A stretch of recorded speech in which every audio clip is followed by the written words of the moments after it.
तव कथामृतं तप्त जीवनम कविभिरीडितं कल्मषापहं श्रवणमंगलम श्रीमदाततं भुवि गृह्णन्ति ये भूरिदा जनाः।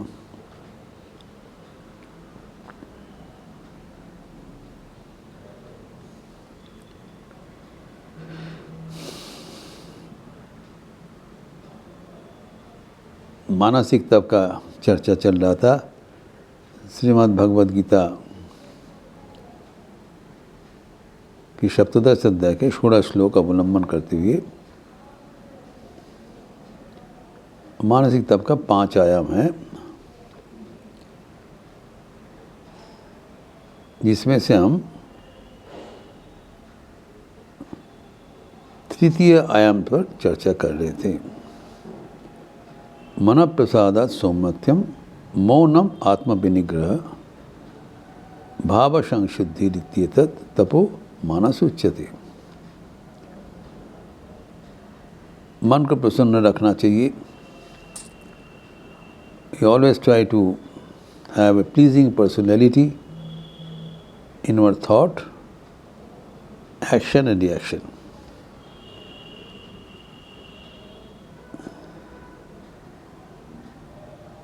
And then मौनम हम लोग देखें कि ये वाचिक मौनम नहीं है। मौनम का एक अर्थ होता है नीरव रहना, चुप रहना। यहाँ पर वाचिक मौनत्म नहीं कहा जाए, मानसिक तप है। मन में बिल्कुल हलचल नहीं रखना, मन में कोई कोलाहल नहीं रहेगा। मन में कोलाहल का क्या कारण होता है? ये परिस्थिति में मन को कोलाहल मुखर हो जाता है। ये जो मौनम का मतलब मन में प्रशांति रखना, मन में कोई हलचल नहीं रहना, इसमें 4 विषय पर ध्यान देना चाहिए। प्रथम, जो जीवन में नाना प्रकार परिस्थिति का सम्मुखीन होना पड़ता है, अनुकूलता प्रतिकूलता, लाभ हानि, सुख दुख,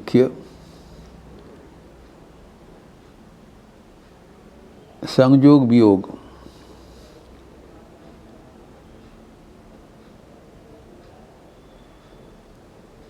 देश, क्रूरता, इस नाना प्रकार का जो मन में जो परिस्थिति हम लोग सम्मुखीन होते हैं, इसमें मन में हलचल आना स्वाभाविक है। कोई प्राप्ति होने से मन में आनंद होता है और हानि होने से मन में दुख होता है। लेकिन इस सब से संपृक्त रहना, सब समय याद रखना कि हम भगवान से जुड़े हुए हैं। तो मन को पौनत्तम मतलब क्या, कैसे होगा? पहले क्या करना होगा बताइए आप।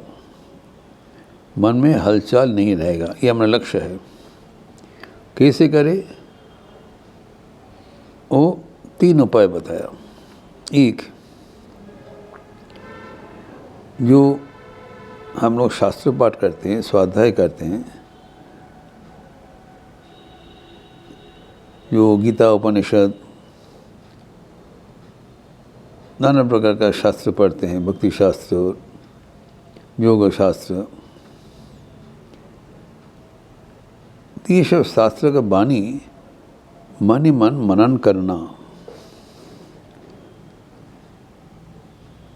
मनन करने से ये जागतिक ये सब सुख दुख का हलचल ये फीकी पड़ जाता है। They are not able to create any cyclone in our mind. मन बहुत उच्च ग्राम में बधा रहता है। ये सब प्राथमिक कोलाहल मन को स्पर्श नहीं करता है। ये एक उपाय। द्वितीय, जो हम लोग रामायण महाभारत भागवत इत्यादि पढ़ते हैं, इसमें जो भगवान का जो वर्णन है, भगवान का जो चरित्र है, भगवान का जो लीला है, इसे स्मरण करना, इसे स्मरण करने से, मनन करने से तब मन भगवत मुखी हो जाता है, मन शांत हो जाता है। ये भी मौन रहने का और एक उपाय है। और तृतीय, सबके कल्याण का मना। सर्वे सन्तु निरामयाः सर्वे भद्राणि पश्यन्तु माँ कश्चित्। सबको कल्याण का मना, सबके कल्याण चिंता हो जाए। तो सबके कल्याण कामना के माध्यम से अपना कल्याण भी बन जाता है। अगर हम किसी को अनिष्ट चिंतन करें, उससे हमारे अनिष्ट होगा। As you think so you become. हमारा चिंतन बुद्ध साफ होना चाहिए, संकल्प साफ होना चाहिए, ताकि पक्षांतर में हम भी साफ रहे। तो इसी करके अगर हम अभ्यास करें तो मन सदैव साफ रहेगा, शांत रहेगा, मन में कोई हलचल नहीं आएगा, शोरगुल नहीं रहेगा। कहा जाता था हम लोग तो बहुत चुपचाप साइलेंस में बैठे रहते बाह्यिक जगत में, लेकिन मन के भीतर तूफान चल रहा है। ये तो होता है, स्वाभाविक है। कुछ भी हो गया, मन को किसी हम वश में नहीं रख सकते हैं, इसीलिए कभी कभी सुइसाइड भी कर लेता है। Unable to control the huge tumult in the mind. ऐसे नहीं होना चाहिए। मन शांत समाहित रखना चाहिए, एवं चिंतन के माध्यम से। ये है मौन के बाद। ये यद्यपि परिस्थिति में ये मन में एक चोट पहुंचाना स्वाभाविक होता है, लेकिन मन को भीतर एक शॉक एब्जॉर्बर जैसे लगा देना चाहिए।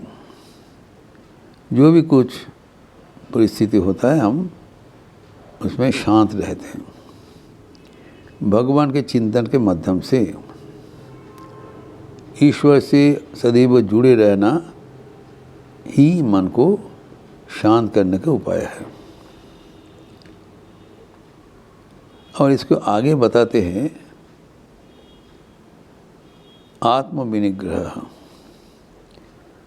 आत्मविनिग्रह का दो अर्थ होता है। एक है कि मन को केंद्रीभूत करके शांत रखना, और दूसरा मन को अपने वश में रखना। दोनों अर्थ है। तो प्रथम अर्थ में देखा जाए, आत्मविनिग्रह का मतलब है कि मन को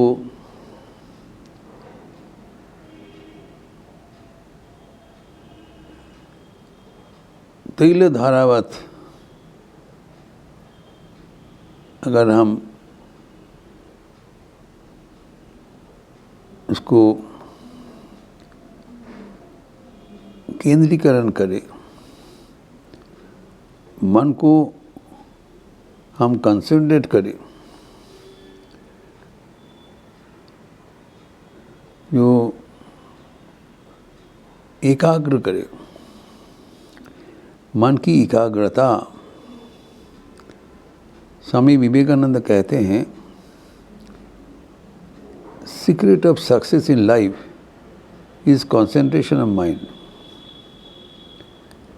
जीवन में सफलता के रहस्य है मन की एकाग्रता।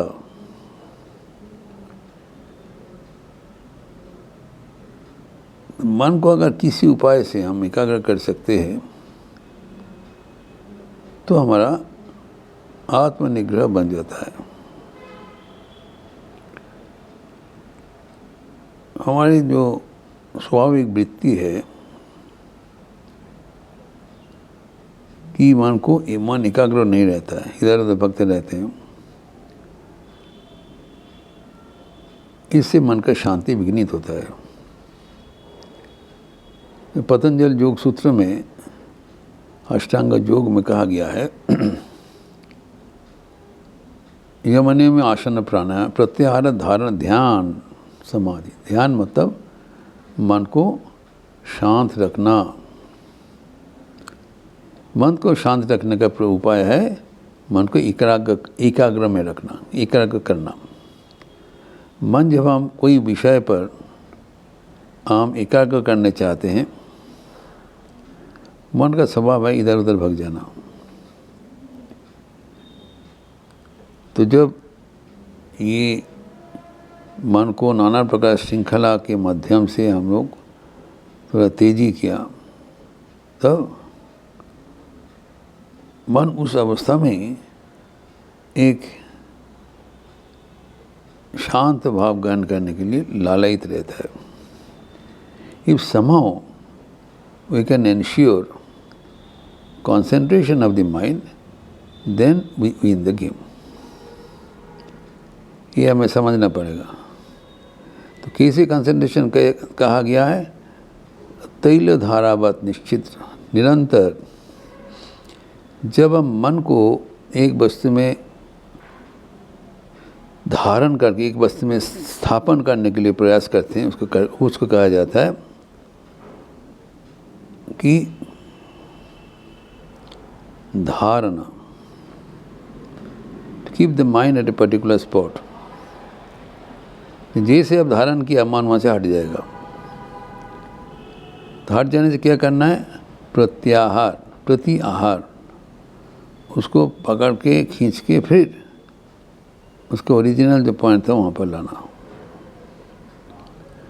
ये इसमें कोई चिंतन का बात नहीं है, ये मन का स्वाभाविक धर्म है। कोई भी मन को एकीभूत, एक ही केंद्रीकरण करने के लिए प्रयास करे, उसका जीवन में ये होना स्वाभाविक है। लेकिन जब मन को एकाग्र हो गया,